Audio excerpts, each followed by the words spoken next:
அன்பார்ந்த துலாம் ராசி அன்பர்களே, செப்டம்பர் மாதம் துலாம் ராசி அன்பர்களே, இந்த செப்டம்பர் மாசத்தை பொறுத்தவரையில் ராசிநாதன் சுக்கிர பகவான் ராசிக்கு லாபஸ்தானத்தில் அமைகிறார்.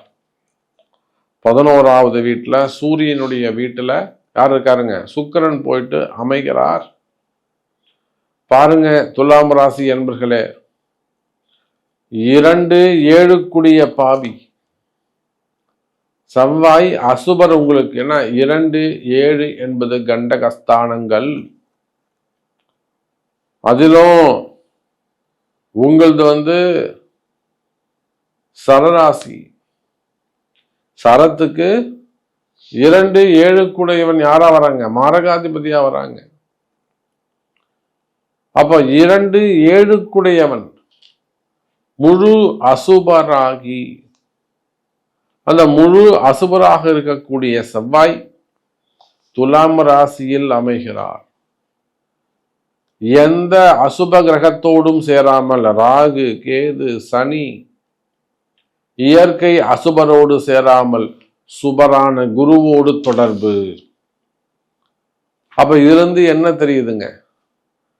துலாம் ராசி என்பர்களே, இந்த மாதம் முழுவதும் நிலம் சம்பந்தப்பட்ட பிரச்சனைகள் இருக்குமே. ஆனால் டாக்குமெண்ட் சம்பந்தம், ஒரு இடம் வாங்கியிருக்கலாம், நீங்க எப்பவோ வாங்கின இடமா இருக்கலாம், இல்லை இப்போ புதுசா வாங்கின இடமா இருக்கலாம், அதுக்கு பட்டா வராமல் இருக்கலாம், சிட்டா வராமல் இருக்கலாம், இல்லைன்னா 2-3 ஓனர்னு சொல்லி உங்களை ஏமாத்தி இருக்கலாம். நீங்க நிறைய கோடி கணக்கான பணத்தை அதில் போட்டு 2 கோடி 5 கோடின்னு பணத்தை போட்டு வாங்கிட்டு அந்த இடத்த உங்களை அனுபவிக்க முடியாம டாக்குமெண்ட் ப்ராப்ளமா இருக்கலாம், பட்டா வராமல் இருக்கலாம், டாக்குமெண்ட் ஏதேனும் ப்ராப்ளங்கள் இருக்கலாம். அதே போல பூர்வீக சொத்து சம்பந்தப்பட்ட பிரச்சனைகளாக இருக்கலாம், இடப்பிரச்சனைகள், பாக பிரிவினைகள். உங்கள்கிட்ட உரிமை இருந்துமே கூட உங்களை ஏமாத்துற மாதிரி குடும்பத்துல செய்யறது, பாக பிரிவினைகள். இந்த மாதிரி நேத்துல ஒரு அம்மா ஃபோன் பண்றாங்க, ஆந்திரால இருந்து கால் பண்றாங்க. அவங்க மாமனார் ஒரு பெரிய ஹாஸ்பிட்டல் வச்சு, பெரிய ஹாஸ்பிட்டல்ஸ் வச்சு நடத்துறாங்க, ரெட்டியார் டீம். அந்த மாமனார் இறந்து போறாங்க. அதுக்கப்புறம் பெரிய பையன்கிட்ட பொறுப்பு வருது. பெரிய பையனும் இறந்து விடுகிறார். இங்கதான் கவனிக்கணும். பெரிய பையனும் இறந்து விடுகிறார். அப்போ அவங்க மாமனார் காலத்துல சொத்து பத்துக்கள் பூரா மாமியாருடைய கண்ட்ரோல்ல போயிடுது. மாமியார் நான் தரேன்னு சொல்றாங்க. கடைசியில் எல்லாத்தையும் சின்ன பையனுக்கு எழுதி வச்சிடறாங்க.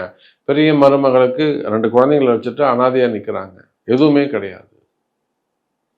இப்ப இதெல்லாம் தான் அங்க இருக்கக்கூடிய பிரச்சனை. இப்ப எங்க தெரியுமா? அவங்க நான் வந்த உடனே நான் சொல்லிட்டேன், உங்க மாமனார் இறந்ததும் அதே போல உங்க வீட்டுக்கார் இருந்ததுமே கூட சூழ்ச்சி, செய்வினை.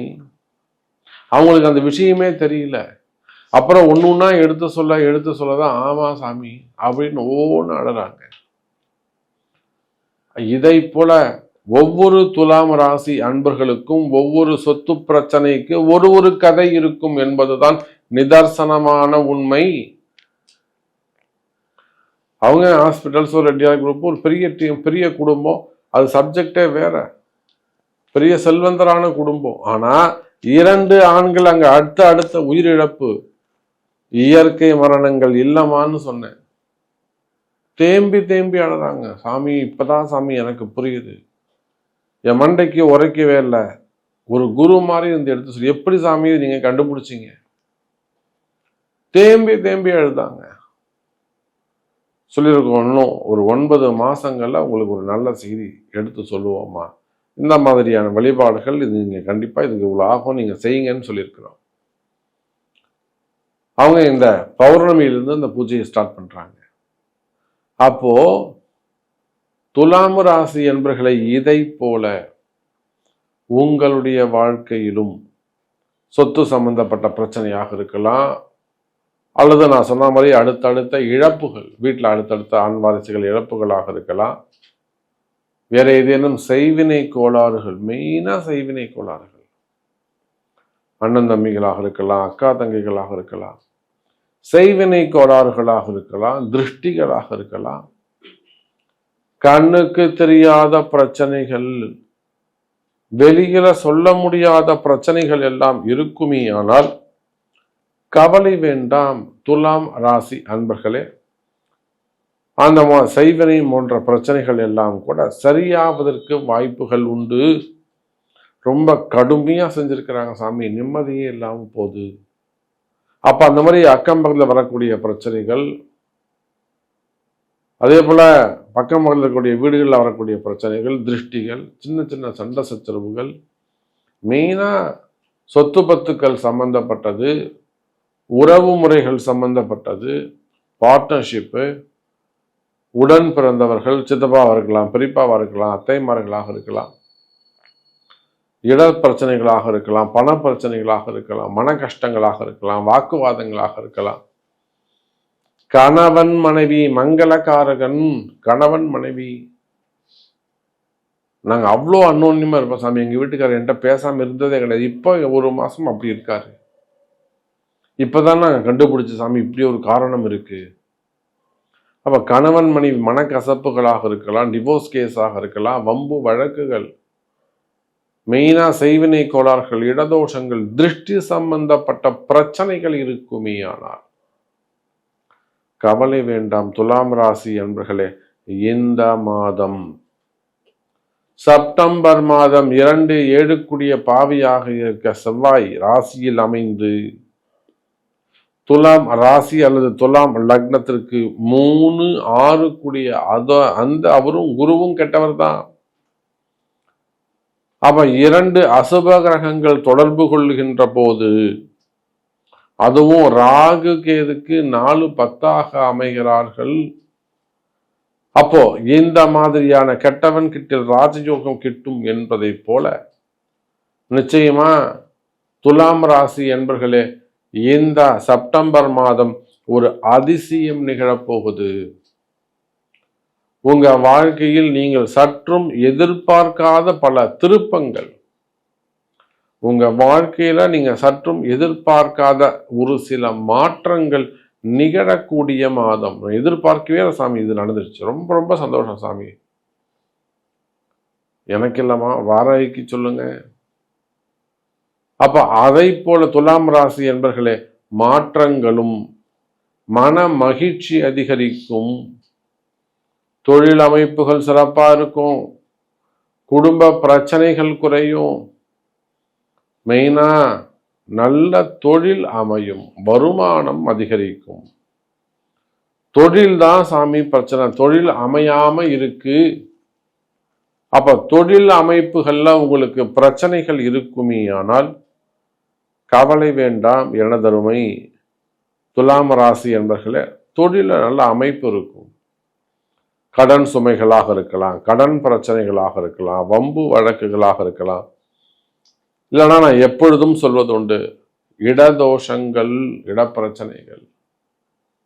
இந்த தொழில் நம்ம தொடரலாமா, விட்டுடலாமா, பையன்கிட்ட கொடுக்கலாமா, அடுத்தடுத்து பசங்களை வர சொல்லலாமா, இந்த மாதிரி எல்லாம் தொழில ஏற்படக்கூடிய குழப்பங்கள் தீரும். தொழில நல்ல முன்னேற்றம், வருமானம், லாபம் அதிகரிக்கக்கூடிய மாதம் துலாம் ராசி அன்பர்களே. அதே போலத்தான் உடல்நிலை ஆரோக்கியம் அதிகரிக்கும், ஹெல்த் வைஸ் நல்ல இம்ப்ரூவ்மெண்ட் இருக்கும். ஒரு வயோதிக பருவத்தில் இருக்கீங்க, 70 வயசு 80 வயசு, உடல்நிலை சரியில்லை, அதெல்லாம் கூட உடல்நிலை ஆரோக்கியம் அதிகரிக்கும். ஒரு ஆயுஷம் பண்ணிக்கிறது நல்லது. சிறு சிறு ஆப்ரேஷன்ஸ், உடம்புல ஏதாவது கட்டிகள் வந்திருப்பது, வயிறு சம்பந்தப்பட்ட பிரச்சனைகள், கட்டிகள் வந்திருப்பது, இதெல்லாம் கூட மனசு ஒரு பயமா இருக்குன்னு வச்சுக்கோங்களேன். ஒன்றும் பயப்படாதீங்க, ஆயுள் பாவம் அதிகரிக்கும். அன்னைக்கெல்லாம் புதுக்கோட்டையா பட்டுக்கோட்டையா ஒரு சைடு அந்த அம்மா கால் பண்றாங்க, சாமி முறையே எனக்கு ஒரு ஜாதகம், என்னம்மா கேள்வி, நீங்க சொல்லுங்க சாமி. நான் சொன்னேன், அம்மா என்கிட்ட நிறைய பேர் காத்துக்கிட்டு இருக்காங்க, பதிலுக்காக வெயிட்டிங்ல காத்துக்கிட்டு இருக்காங்கம்மா, அவங்கள்ட்ட கதை கேட்டுன்னு இருக்க முடியாது, உங்களுக்கு என்ன பிரச்சனைன்னு சொல்லுங்க, இது தீர்வை சொல்றேன், நீங்க அதை செய்யுங்க, உங்களுக்கு சரியாயிடும் அப்படின்னு. இல்லை சாமி என் ஜாதகத்தை பார்த்தா நீங்கள் கடைசி வரலாம் நம்ம சொல்லவே இல்லை, சரி போடான்னு விட்டுட்டேன். அப்புறம் அவங்க லைனில் வரும்போது, பணம் கட்டி வரிசையில் வரும்போது சொன்னாமா உங்களுக்கு வயிற்றில் தாம்மா பிரச்சனை. ஆமாம் சாமி, வயிற்றில் எனக்கு ஒரு கட்டி இருக்குது. 2 வருஷமாக இருந்தது. நானும் எனக்கு தெரியும், நானா மாத்திரையிலே கரைச்சிக்கலான்னு விட்டுட்டான். நானும் ஒரு நர்ஸு தான் சாமி, டாக்டர்கிட்ட தான் வேலை செய்கிறேன். சார் நம்ம சரி பண்ணிக்கலாம்னு இருந்தேன். இன்னைக்கு எனக்கு பயமாக இருக்குது, மரண பயம் இருக்குது அப்படிங்கிறாங்க. இதுதான் ஜாதகம். இதுக்கு ஏமா நான் இது ரொம்ப சாதாரணமாக சொல்லக்கூடிய விஷயமாச்சு, இது ஏமா நீங்கள் மறைச்சிங்க? டைமை வேஸ்ட் பண்ணக்கூடாதுதாம்மா நான் உங்களுக்கு சொல்கிறேன். எழுதும்போதே அதுக்கு நான் ரெமெடி எழுதிடுவோமான்னு அப்படின்னு. அப்போ சிறு சிறு ஆப்ரேஷன்ஸ் இருக்குமே, ஆனால் தைரியமாக பண்ணுங்க. உடல்நிலை ஆரோக்கிய குறைவுகள், எவ்வளோ மருந்து சாப்பிட்டாலும் சரியாக மாட்டேங்குதா? அதெல்லாம் மறைமுகமான பிரச்சனை. காரணம் இருக்கு, மறைமுகமான பிரச்சனைகள் இருக்குமே, ஆனால் சரியாகும். திருமண யோகங்கள் கைகூடும். ஸோ துலாம் ராசி என்பவர்களே, நம்ம நிறைய விஷயங்கள் பேசிட்டே போனால் ரொம்ப ரொம்ப இன்ட்ரெஸ்டாக இருக்கும், ஒரு முடிவே இருக்காது. உங்களுடைய பிரச்சனைகளுக்கு உங்கள் பிறப்பு ஜாதகம் தான் நாம் பதில் சொல்ல முடியும், அதுவே தீர்மானிக்கும் என்பதை சொல்லிக்கொண்டு வாழ வைப்பால் வாராகி. ஜெய் வாராகி. ஜெய் ஜெய் வாராகி.